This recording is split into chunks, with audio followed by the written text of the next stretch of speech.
श्री ब्रह्मा जी कहते हैं, हे नारद, भक्त वत्सल भगवान विष्णु राजा क्षुभ का हित साधन करने के लिए ब्राह्मण का रूप धारण कर दधीची के आश्रम में गए। वहां उन जगत गुरु श्री हरि ने शिवभक्त शिरोमणि ब्रह्म ऋषि दधीची को प्रणाम करके क्षुभ के कार्य की सिद्धि के लिए उद्यत हो उनसे ये बात कही। श्री विष्णु बोले, भगवान शिव की आराधना में तत्पर रहने वाले अविनाशी ब्रह्म ऋषि दधीची, मैं तुमसे एक वर मांगता हूँ, उसे तुम मुझे दे दो। क्षुभ के कार्य की सिद्धि चाहने वाले देवाधिदेव श्री हरि के इस प्रकार याचना करने पर शैव शिरोमणि दधीची ने शीघ्र ही भगवान विष्णु से इस प्रकार कहा, हे ब्राह्मण, आप क्या चाहते हैं ये मुझे ज्ञात हो गया। आप क्षुभ का कार्य सिद्ध करने के लिए साक्षात श्री हरि ही यहाँ पर ब्राह्मण का रूप धारण करके पधारे हैं और इसमें कोई संदेह नहीं कि आप पूरे मायावी हैं। किंतु हे देवेश, हे जनार्दन, मुझे भगवान रुद्र की कृपा से भूत भविष्य और वर्तमान तीनों कालों का ज्ञान सदा ही बना रहता है। हे सुव्रत, मैं आपको जानता हूँ, आप पापहारी श्री हरि और विष्णु हैं। ये ब्राह्मण का वेश छोड़िए। दुष्ट बुद्धि वाले राजा क्षुभ ने आपकी आराधना की है, इसीलिए आप यहाँ पधारे हैं। हे भगवान, हे हरे, आपकी भक्त वत्सलता को भी मैं जानता हूँ। ये छल छोड़िए, अपने रूप को ग्रहण कीजिए और भगवान शंकर के स्मरण में मन लगाइए। मैं भगवान शंकर की आराधना में लगा रहता हूँ। ऐसी दशा में भी यदि मुझसे किसी को भय हो तो आप उसे यत्नपूर्वक सत्य की शपथ के साथ कहिए। मेरा मन शिव जी के स्मरण में ही लगा रहता है, मैं कभी झूठ नहीं बोलता। इस संसार में किसी देवता या दैत्य से भी मुझे भय नहीं होता। तब श्री विष्णु बोले, उत्तम व्रत का पालन करने वाले हे दधीची, तुम्हारा भय सर्वथा नष्ट ही है, क्योंकि तुम शिव जी की आराधना में तत्पर रहते हो, इसलिए सर्वज्ञ हो। परंतु मेरे कहने से तुम एक बार अपने प्रतिद्वंदी राजा क्षुभ से जाकर कह दो कि राजेंद्र, मैं तुमसे डरता हूँ। भगवान विष्णु का ये वचन सुनकर शैव शिरोमणि महामुनि दधीची निर्भय ही रहे और हंसकर बोले। दधीची ने कहा, मैं देवाधिदेव पिनाक पाणी भगवान शंभु के प्रसाद से कहीं कभी किसी से और किंचित मात्र भी नहीं डरता, सदा ही निर्भय रहता हूँ। इस पर श्री हरि ने मुनि को दबाने की चेष्टा की। देवताओं ने भी उनका साथ दिया, किंतु सबके सभी अस्त्र कुंठित हो गए। तदंतर भगवान विष्णु ने अगणित गणों की सृष्टि की, परंतु महर्षि ने उनको भी भस्म कर दिया। तब भगवान ने अपनी अनंत विष्णु मूर्ति प्रकट की। ये सब देखकर च्यवन कुमार ने वहां जगदीश्वर भगवान विष्णु से कहा, हे महाबाहो, माया को त्याग दीजिए। विचार करने से यह प्रतिभा समात्र प्रतीत होती है। हे माधव, मैंने सहस्त्रों दुर्विज्ञेय वस्तुओं को जान लिया है। आप मुझ में अपने सहित संपूर्ण जगत को देखिए। निरालस्य होकर मुझ में ब्रह्मा और रुद्र का भी दर्शन कीजिए। मैं आपको दिव्य दृष्टि प्रदान करता हूँ।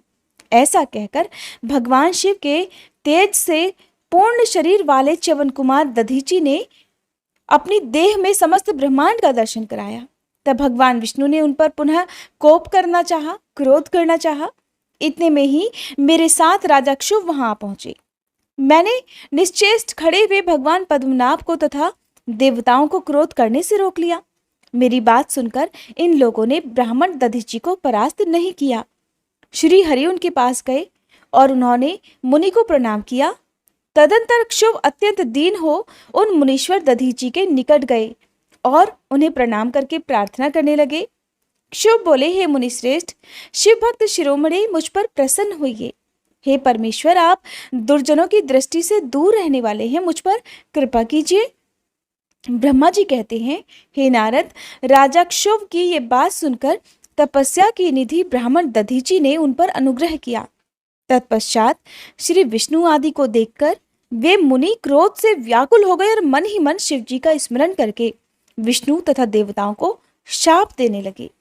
दधीची ने कहा, देवराज इंद्र सहित देवताओं और मुनीश्वरों, तुम लोग रुद्र की क्रोधाग्नि से श्री विष्णु तथा अपने गणों सहित पराजित और ध्वस्त हो जाओ।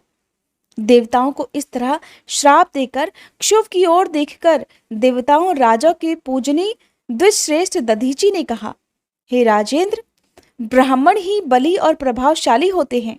ऐसा स्पष्ट रूप से कहकर ब्राह्मण दधीची अपने आश्रम में प्रविष्ट हो गए। फिर दधीची को नमस्कार मात्र करके क्षुभ अपने घर को चले गए। इसके बाद भगवान विष्णु देवताओं के साथ जैसे आए थे उसी तरह से अपने वैकुंठ लोक को वापस लौट गए। इस प्रकार वह स्थान स्थानेश्वर नामक तीर्थ के रूप में प्रसिद्ध हो गया। स्थानेश्वर की यात्रा करके मनुष्य शिव जी का सायुज्य प्राप्त कर लेता है। हे तात, तुम्हें मैंने संक्षेप से क्षुभ और दधीची के विवाद की कथा सुनाई और भगवान शंकर को छोड़कर केवल ब्रह्मा जी और विष्णु जी को जो श्राप प्राप्त हुआ था उसका भी वर्णन किया। जो क्षुभ और दधीची के विवाद संबंधी इस प्रसंग का नित्य पाठ करता है वह अपमृत्यु को जीतकर देह त्याग के पश्चात ब्रह्मलोक को जाता है। जो इसका पाठ करके रणभूमि में प्रवेश करता है उसे कभी मृत्यु का भय नहीं होता तथा वह निश्चय ही विजयी होता है। 39वां अध्याय समाप्त। अब सुनिए 40वां अध्याय। देवताओं सहित ब्रह्मा जी का विष्णु लोक में जाकर अपना दुख निवेदन करना, श्री विष्णु का उन्हें शिव से क्षमा मांगने की अनुमति देकर उनको साथ लेकर कैलाश पर्वत पर जाना तथा भगवान शिव से मिलने का वर्णन। देवर्षि नारद ने कहा, हे विधाता, हे महाप्राज्ञ, आप शिव तत्व का साक्षात्कार कराने वाले हैं। आपने ये बड़ी अद्भुत और रमणीय शिवलीला सुनाई है। हे तात, वीर वीरभद्र जब दक्ष के यज्ञ का विनाश करके कैलाश पर्वत पर चले गए तब क्या हुआ, ये भी हमें बताइए। तब श्री ब्रह्मा जी बोले, हे नारद, रुद्रदेव के सैनिकों ने जिनके अंग भंग कर दिए थे वे समस्त पराजित देवता और मुनि उस समय मेरे लोक में आए। वहां मुझ स्वयंभू को नमस्कार करके सबने बारंबार मेरा स्तवन किया, फिर अपने विशेष क्लेश को पूर्ण रूप से सुनाया। उसे सुनकर मैं पुत्र शोक से पीड़ित हो गया और अत्यंत व्यग्र हो व्यथित मन से बड़ी चिंता करने लगा। फिर मैंने भक्तिभाव से भगवान विष्णु का स्मरण किया, इससे मुझे समयोचित ज्ञान प्राप्त हो गया। तदंतर देवताओं और मुनियों के साथ मैं विष्णु लोक को गया और वहां पर मैंने भगवान विष्णु को नमस्कार और नाना प्रकार के स्तोत्रों द्वारा उनकी स्तुति की और उनसे अपना दुख निवेदन किया। मैंने कहा, हे देव, जिस तरह भी यज्ञ पूर्ण हो, यजमान जीवित हो और समस्त देवता तथा मुनि सुखी हो जाए वैसा उपाय कीजिए। देव देव रमानाथ, देव सुखदायक हे विष्णु, हम देवता और मुनि निश्चय ही आपकी शरण में आए हैं।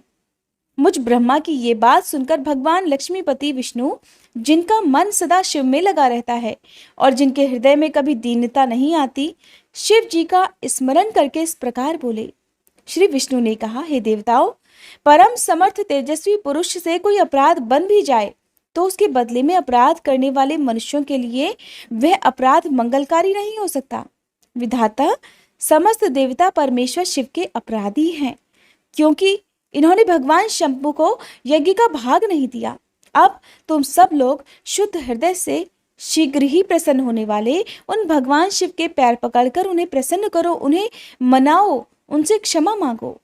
जिन भगवान के कुपित होने पर यह सारा जगत नष्ट हो जाता है तथा जिनके शासन से लोकपालों सहित यज्ञ का जीवन शीघ्र ही समाप्त हो जाता है, वे भगवान महादेव इस समय अपनी प्राण वल्लभा सती से बिछुड़ गए हैं तथा अत्यंत दुरात्मा दक्ष ने अपने दुर्वचन रूपी बाणों से उनके हृदय को पहले से ही घायल कर दिया है। अतः तुम लोग शीघ्र ही जाकर उनसे अपने अपराधों के लिए क्षमा मांगो। विधे, उन्हें शांत करने का केवल यही सबसे बड़ा उपाय है और मैं समझता हूं कि ऐसा करने से भगवान शंकर को संतोष होगा। ये मैंने सच्ची बात कही है। ब्राह्मण, मैं भी तुम लोगों के साथ शिव जी के निवास स्थान पर चलूंगा और उनसे क्षमा मांगूंगा। देवता आदि सहित मुझ ब्रह्मा को इस प्रकार आदेश देकर श्री हरि ने देवगणों के साथ कैलाश पर्वत पर जाने का विचार किया। तदंतर देवता, मुनि और प्रजापति आदि जिनके स्वरूप ही हैं, वे श्री हरि उन सबको साथ लेकर अपने वैकुंठ धाम से भगवान शिव के शुभ निवास गिरिश्रेष्ठ कैलाश को गए। कैलाश भगवान शिव को सदा ही अत्यंत प्रिय है। मनुष्यों से भिन्न किन्नर, अप्सराएं और योग सिद्ध महात्मा पुरुष उसका भलीभांति सेवन करते हैं तथा वह पर्वत बहुत ही ऊंचा है। उसके निकट रुद्रदेव के मित्र कुबेर की अलका नामक महादिव्य और रमणीय पुरी है, जिसे सब देवताओं ने बड़े आश्चर्य के साथ देखा। उस पुरी के पास ही सौगंधिक वन भी देवताओं की दृष्टि में आया जो सब प्रकार के वृक्षों से हरा भरा और दिव्य था। उसके भीतर सर्वत्र सुगंध फैलाने वाले सौगंधिक नामक कमल खिले हुए थे। उसके बाहरी भाग में नंदा और अलकनंदा, ये दो अत्यंत पावन दिव्य सरिताएं बहती हैं, जो दर्शन मात्र से प्राणियों के पाप हर लेती हैं। यक्षराज कुबेर की अलकापुरी और सौगंधिक वन को पीछे छोड़कर आगे बढ़ते हुए देवताओं ने थोड़ी ही दूर पर शंकर जी के वट वृक्ष को देखा।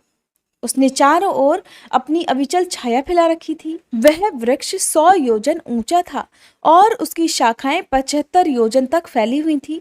उस पर कोई घोंसला नहीं था और ग्रीष्म का ताप तो सदा उससे दूर ही रहता था। बड़े पुण्यात्मा पुरुषों को ही उसका दर्शन हो सकता है। वह परम रमणीय और अत्यंत पावन है।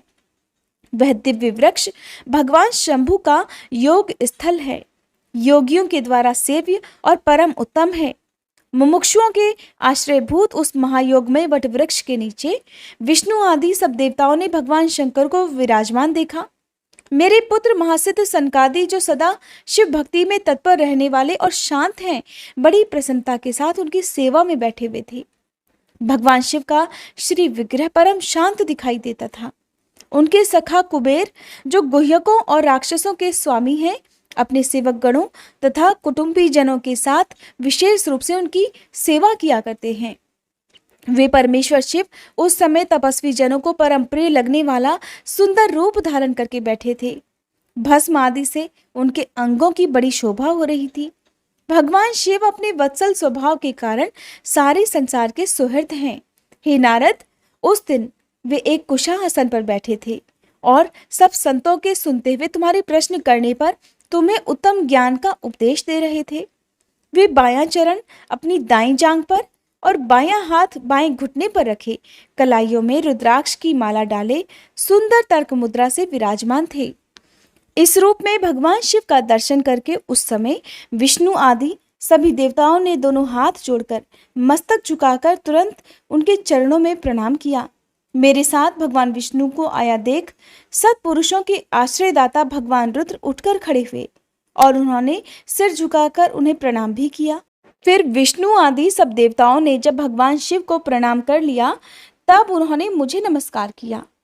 ठीक उसी तरह जैसे लोगों को उत्तम गति प्रदान करने वाले भगवान विष्णु प्रजापति कश्यप को प्रणाम करते हैं, तत्पश्चात देवताओं, सिद्धों, गणाधीशों और महर्षियों से नमस्कृत तथा स्वयं भी अर्थात श्री विष्णु को और मुझको नमस्कार करने वाले भगवान शिव से श्री हरि ने आदर पूर्वक वार्तालाप आरंभ कर दिया। देवताओं ने भगवान शिव जी की अत्यंत विनय के साथ स्तुति करके अंत में कहा, आप पर उत्कृष्ट परमेश्वर परात्पर तथा परात्पर हैं। आप सर्वव्यापी विश्वमूर्ति महेश्वर को नमस्कार है। आप विष्णु कलत्र, विष्णु क्षेत्र, भानु, भैरव, शरणागत, वत्सल, त्रयंबक तथा विहरणशील हैं। आप मृत्युंजय हैं। शोक भी आपका ही रूप है। आप त्रिगुण और गुणात्मा हैं। चंद्रमा, सूर्य और अग्नि आपके नेत्र हैं। आप सभी के कारण तथा धर्म मर्यादा स्वरूप हैं। आपको नमस्कार है। आपने अपने ही तेज से संपूर्ण जगत को व्याप्त कर रखा है। आप निर्विकार प्रकाश पूर्ण चिदानंद स्वरूप पर ब्रह्म परमात्मा है। हे महेश्वर, हे ब्रह्मा, विष्णु, इंद्र और चंद्र आदि समस्त देवता तथा मुनि आपसे ही उत्पन्न हुए हैं। क्योंकि आप अपने शरीर को 8 भागों में विभक्त करके समस्त संसार का पोषण करते हैं, इसलिए अष्टमूर्ति भी कहलाते हैं। आप ही सबके आदि कारक करुणामय ईश्वर हैं। आपके भय से ये वायु चलती है, आपके भय से अग्नि जलाने का काम करती है, आपके भय से सूर्य तपता है और आपके ही भय से मृत्यु सब ओर दौड़ती फिरती है। हे दया सिंधो, हे महेशान परमेश्वर, प्रसन्न होइए, हम नष्ट और अचेत हो रहे हैं, अतः सदा ही हमारी रक्षा कीजिए, रक्षा कीजिए। हे नाथ, हे करुणानिधि शंभो, आपने अब तक नाना प्रकार की आपत्तियों से जिस तरह हमें सदा सुरक्षित रखा है, उसी तरह आज भी आप हमारी रक्षा कीजिए। हे नाथ, हे दुर्गेश, आप शीघ्र कृपा करके इस अपूर्ण यज्ञ का और प्रजापति दक्ष का भी उद्धार कीजिए। भग को अपनी आंखें मिल जाएं, यजमान दक्ष जीवित हो जाएं, पूषा के दांत जम जाएं और भृगु की दाढ़ी मूछ पहले जैसी हो जाएं। हे शंकर, आयुधों और पत्थरों की वर्षा से जिनके अंग भंग हो गए हैं, उन देवता आदि पर आप सर्वथा अनुग्रह करें, जिससे उन्हें पूर्णतः आरोग्य लाभ हो जाए। हे नाथ, यज्ञ कर्म पूर्ण होने पर जो कुछ भी शेष रहे, वो सब आपका पूरा पूरा भाग हो, उसमें और कोई हस्तक्षेप न कर सके। हे रुद्रदेव, आपके भाग्य से ही ये यज्ञ पूर्ण हो अथवा न हो। ऐसा कहकर मुझ ब्रह्मा के साथ सभी देवतागण अपराध क्षमा कराने के लिए उद्यत होकर हाथ जोड़कर भूमि पर दंड के समान पड़ गए। ब्रह्मा जी कहते हैं, हे नारद, मुझ ब्रह्मा, लोकपाल, प्रजापति तथा मुनियों सहित श्रीपति विष्णु के अनुनय विनय करने पर परमेश्वर शिव प्रसन्न हो गए। देवताओं को आश्वासन देकर हंसकर उन पर परम अनुग्रह करते हुए करुणा निधान परमेश्वर शिव ने कहा, श्री महादेव जी बोले, सुरश्रेष्ठ ब्रह्मा और विष्णुदेव, आप दोनों सावधान होकर मेरी बात सुने। मैं सच्ची बात कहता हूँ। हे तात, आप दोनों की सभी बातों को मैंने सदा माना है। दक्ष के यज्ञ का ये विध्वंस मैंने नहीं किया। दक्ष तो स्वयं ही दूसरों से द्वेष करते हैं। दूसरों के प्रति जैसा बर्ताव किया जाएगा वो तो अपने लिए ही फलित होगा। इसलिए ऐसा कर्म कभी भी नहीं करना चाहिए जो दूसरों को कष्ट देने वाला हो। दक्ष का मस्तक जल गया है, इसलिए इनके सिर के स्थान में बकरे का सिर जोड़ दिया जाए। भग देवता मित्र की आंख से अपने यज्ञ भाग को देखें। हे तात, पूषा नामक देवता जिनके दांत टूट गए हैं, यजमान के दांतों से भली भांति पिसे गए यज्ञान्न का भक्षण करें। और ये मैंने एकदम सच्ची बात बताई है। मेरा विरोध करने वाले भृगु की दाढ़ी के स्थान में बकरे की दाढ़ी लगा दी जाए। शेष सभी देवताओं के जिन्होंने मुझे यज्ञ भाग के रूप में यज्ञ की अवशिष्ट वस्तुएं दी हैं, सारे अंग पहले की भांति ठीक हो जाएं। अध्वर्यु आदि याज्ञिकों में से जिनकी भुजाएं टूट गई हैं, वे अश्विनी कुमारों की भुजाओं से, और जिनके हाथ नष्ट हो गए हैं, वे पूषा के हाथों से अपने काम चलाएं। ये मैंने आप लोगों के प्रेमवश कहा है। श्री ब्रह्मा जी कहते हैं, हे देवर्षि, ऐसा कहकर वेद का अनुसरण करने वाले सुर सम्राट चराचरपति दयालु परमेश्वर महादेव जी मौन हो गए। भगवान शंकर का वह भाषण सुनकर श्री विष्णु और ब्रह्मा जी सहित संपूर्ण देवता संतुष्ट होकर तत्काल उन्हें साधुवाद देने लगे। तदंतर भगवान शंभु को आमंत्रित करके मुझ ब्रह्मा और देवर्षियों के साथ श्री विष्णु अत्यंत हर्षपूर्वक पुनः दक्ष की यज्ञशाला की ओर चले। इस प्रकार उनकी प्रार्थना से भगवान शंभु विष्णु आदि देवताओं के साथ कनखल में स्थित प्रजापति दक्ष की यज्ञशाला में पधारे। उस समय रुद्रदेव ने वहां यज्ञ का और विशेषतः देवताओं तथा ऋषियों का, जो कि वीरभद्र के द्वारा विध्वंस किया गया था, उसे देखा। स्वाहा, स्वधा, पूषा, तृष्टि, धृति, सरस्वती और अन्य सभी समस्त ऋषि, पितर, अग्नि तथा अन्यान्य बहुत से यक्ष, गंधर्व, राक्षस वहां पड़े हुए थे। उनमें से कुछ लोगों के अंग तोड़ डाले गए थे, कुछ लोगों के बाल नोच लिए गए थे और कितने ही उस सम्रांगण में अपने प्राणों से हाथ धो बैठे थे। उस यज्ञ की वैसी दुरावस्था देखकर भगवान शंकर ने अपने गणनायक महापराक्रमी वीरभद्र को बुलाकर हंसते हुए कहा, हे महाबाहु वीरभद्र, ये तुमने कैसा काम किया? हे तात, तुमने तो थोड़ी ही देर में देवता तथा ऋषि आदि को बड़ा भारी दंड दे दिया। हे वत्स, जिसने ऐसा द्रोहपूर्ण कार्य किया, उस विलक्षण यज्ञ का आयोजन किया और जिसे ऐसा फल मिला, उस दक्ष को तुम शीघ्र यहाँ ले आओ। भगवान शंकर के ऐसा कहने पर वीरभद्र ने बड़ी उतावली के साथ दक्ष का धड़ लाकर उनके सामने डाल दिया। दक्ष के उस शव को सिर से रहित देखकर लोक कल्याणकारी भगवान शंकर ने आगे खड़े हुए वीरभद्र से हंसकर पूछा, दक्ष का सिर कहाँ है? तब प्रभावशाली वीरभद्र ने कहा, हे प्रभो, हे शिव शंकर, मैंने तो उसी समय दक्ष के सिर को आग में होम कर दिया था। वीरभद्र की ये बात सुनकर भगवान शंकर ने देवताओं को प्रसन्नता पूर्वक वैसी ही आज्ञा दी जो कि पहले दे रखी थी।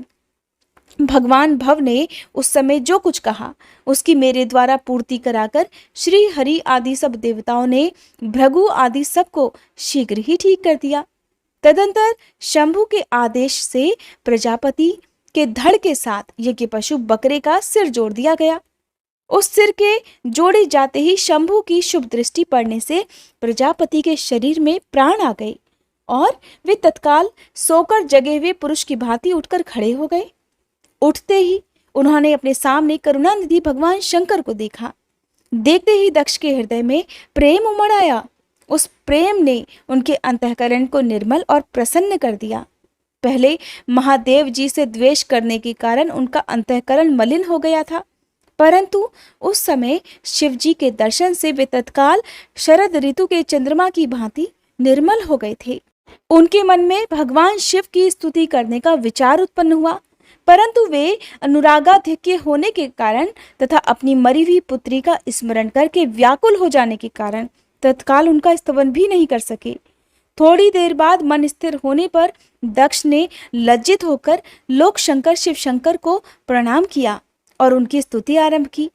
तब भगवान शंकर की महिमा गाते हुए बारंबार उन्हें प्रणाम किया और फिर अंत में कहा, हे परमेश्वर, आपने ब्रह्मा होकर सबसे पहले आत्म तत्व का ज्ञान प्राप्त करने के लिए अपने मुख से विद्या, तप और व्रत धारण करने वाले ब्राह्मणों को उत्पन्न किया था। जैसे ग्वाला लाठी लेकर गौओं की रक्षा करता है, उसी प्रकार मर्यादा का पालन करने वाले आप परमेश्वर दंड धारण किए हुए उन साधु ब्राह्मणों की सभी विपत्तियों से रक्षा करते हैं।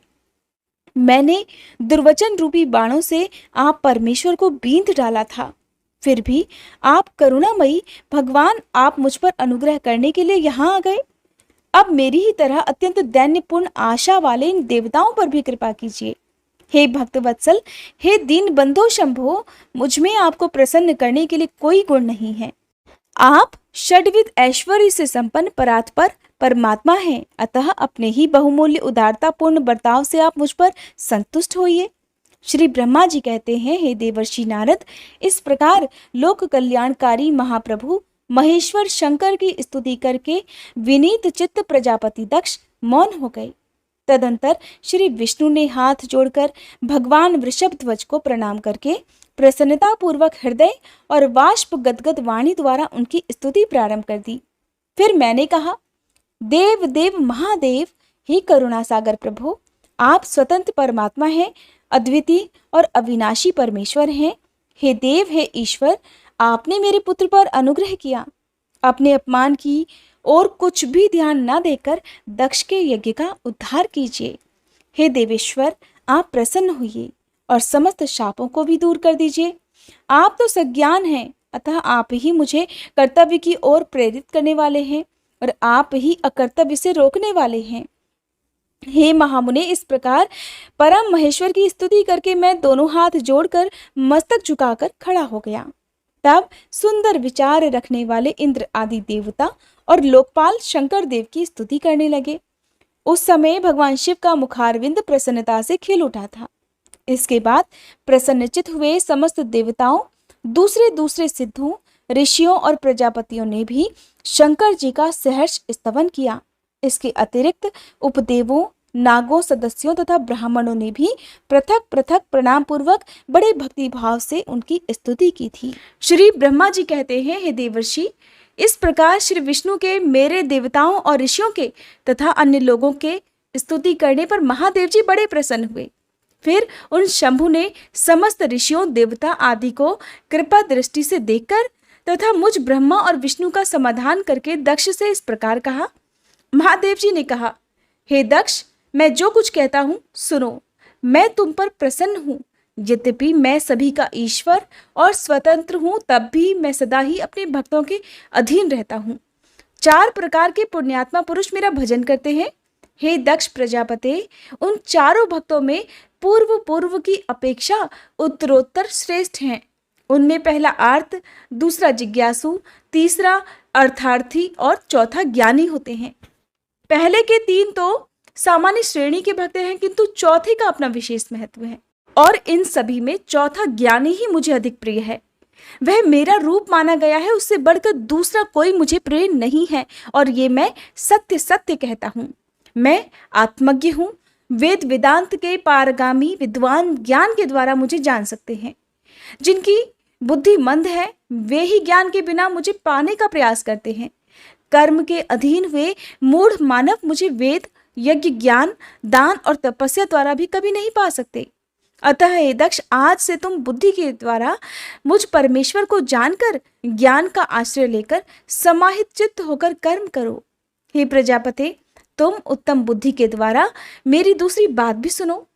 मैं अपने सगुण स्वरूप के विषय में भी इस गोपनीय रहस्य को धर्म की दृष्टि से तुम्हारे सामने प्रकट करता हूँ। जगत का परम कारण रूप मैं ही ब्रह्मा और विष्णु हूँ। मैं ही सबका आत्मा ईश्वर और साक्षी हूँ, स्वयं प्रकाश तथा निर्विशेष हूँ। हे मुने, अपनी त्रिगुणात्मिका माया को स्वीकार करके मैं ही जगत की सृष्टि, पालन और संहार करता हुआ उन क्रियाओं के अनुरूप ब्रह्मा, विष्णु और रुद्र नाम धारण करता हूँ। उस भेद रहित केवल विशुद्ध मुझ पर ब्रह्म परमात्मा में ही अज्ञानी पुरुष ब्रह्मा, ईश्वर तथा अन्य समस्त जीवों को भिन्न भिन्न रूप से देखता है। जैसे मनुष्य अपने सिर और हाथ आदि अंगों में ये मुझसे भिन्न है, ऐसी परकीय बुद्धि कभी नहीं करता, उसी प्रकार मेरा भक्त प्राणी मात्र में मुझ में भिन्नता नहीं देखता। हे दक्ष, मैं ब्रह्मा और विष्णु तीनों स्वरूपतः एक ही हैं तथा हम ही संपूर्ण जीव रूप है, ऐसा समझकर जो हम तीनों देवताओं में भेद नहीं देखता, वही शांति प्राप्त करता है। जो नराधम हम तीनों देवताओं में भेद बुद्धि रखता है, वह निश्चय ही जब तक चंद्रमा और तारे रहते हैं तब तक नरक में निवास करता है। हे दक्ष, यदि कोई विष्णु भक्त होकर मेरी निंदा करेगा और मेरा भक्त होकर विष्णु की निंदा करेगा, तो तुम्हें दिए हुए पूर्वोक्त सारे शाप उन्हीं दोनों को प्राप्त हो जाएंगे और निश्चय ही उन्हें तत्वज्ञान की प्राप्ति कभी नहीं हो सकती है। श्री ब्रह्मा जी कहते हैं, हे मुने, भगवान महेश्वर के इस सुखदायक वचन को सुनकर तब सभी देवता, मुनि आदि को उस अवसर पर बड़ा हर्ष हुआ। कुटुंब सहित दक्ष बड़ी प्रसन्नता के साथ शिव भक्ति में तत्पर हो गए। वे देवता आदि भी शिव को ही सर्वेश्वर जानकर भगवान शिव के भजन में लग गए। जिसने जिस प्रकार परमात्मा शंभु की स्तुति की थी, उसे उसी प्रकार संतुष्ट चित्त हुए शंभु ने वर दिया। हे मुने, तदंतर भगवान शिव की आज्ञा पाकर प्रसन्न चित्त हुए शिव भक्त दक्ष ने शिव के ही अनुग्रह से अपना यज्ञ पूर्ण किया। उन्होंने देवताओं को तो यज्ञ भाग दिए ही, शिव जी को भी पूर्ण भाग दिया, साथ ही ब्राह्मणों को दान दिया। इस तरह उन्हें शंभु का अनुग्रह प्राप्त हुआ। इस प्रकार महादेव जी के उस महान कर्म का विधि पूर्वक वर्णन किया गया। प्रजापति ने ऋत्विजों के सहयोग से उस यज्ञ कर्म को विधिवत समाप्त किया और हे मुनीश्वर, इस प्रकार पर ब्रह्म स्वरूप शंकर जी के प्रसाद से वह दक्ष का यज्ञ पूर्ण हो गया। तदंतर सभी देवता और ऋषि संतुष्ट होकर भगवान शिव के यश का वर्णन करते हुए अपने अपने स्थानों को चले गए। दूसरे लोग भी उस समय वहां से सुखपूर्वक विदा हो गए। मैं और श्री विष्णु भी अत्यंत प्रसन्न होकर भगवान शिव के सर्व मंगलदायक सुयश का निरंतर गान करते हुए अपने अपने स्थान को सानंद चले गए। सत्पुरुषों के आश्रयभूत महादेव जी भी दक्ष से सम्मानित होकर प्रीति और प्रसन्नता के साथ गणों सहित अपने निवास स्थान कैलाश पर्वत को चले गए। अपने पर्वत पर आकर शंभु जी ने अपनी प्रिया सती का स्मरण किया और प्रधान प्रधान गणों से उनकी कथा कही। इस प्रकार दक्ष कन्या सती यज्ञ में अपने शरीर को त्याग कर फिर हिमालय की पत्नी मैना के गर्भ से उत्पन्न हुई। ये बात प्रसिद्ध है। फिर वहां तपस्या करके गौरी शिवा ने भगवान शिव का पति रूप में वरण किया और वे उनके वामांग में स्थान पाकर अद्भुत लीलाएं करने लगी। हे नारद, इस तरह मैंने तुमसे सती के परम अद्भुत दिव्य चरित्र का वर्णन किया है, जो भोग और मोक्ष को देने वाला तथा संपूर्ण कामनाओं को पूर्ण करने वाला है। ये उपाख्यान पाप को दूर करने वाला, पवित्र और परम पावन है। स्वर्ग तथा यश, आयु को देने वाला तथा पौत्र पुत्र रूपी फल प्रदान करने वाला है। हे तात, जो भक्तिमान पुरुष भक्ति भाव से लोगों को ये कथा सुनाता है या सुनता है, वह इस लोक में संपूर्ण कर्मों का फल पाकर अंत में परलोक में परम गति को प्राप्त कर लेता है। प्रेम से बोलिए भोलेनाथ भगवान की जय, सती माता की जय। आज का अध्याय संपूर्ण हुआ और इसी के साथ सती खंड भी पूर्ण हुआ।